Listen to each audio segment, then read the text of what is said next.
ආයිබෝවන් ඔයාලා හැමෝටම ජයග්‍රාහී දවසක් වේවා.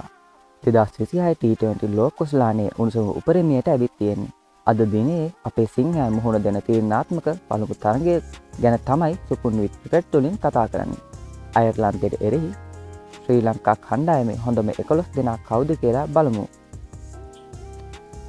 දැන් අපි කතා කරන්නේ කණ්ඩායමේ ආරම්භක පිටිකරුවන් යුගලය ගැන. ඒ තමයි ප්‍රහාරාත්මක පිටිකරු පැතුම් නිස්සංක, තරුණ නවක ක්‍රීඩකයා කමිල් මිෂාර.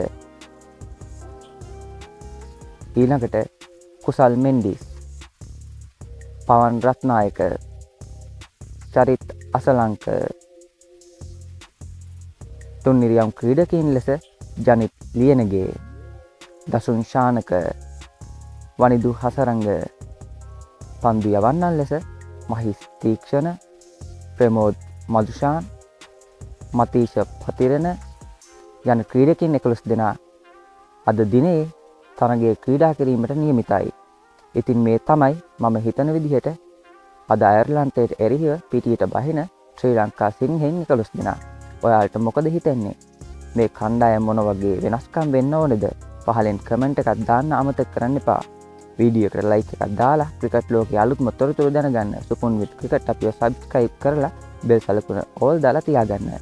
අද තරගයේ අපේ කණ්ඩායමට ජයග්‍රහණය ප්‍රාර්ථනා කරමින් මම සමුගන්නවා. ඔබට ජයග්‍රහී දවසක් වේවා.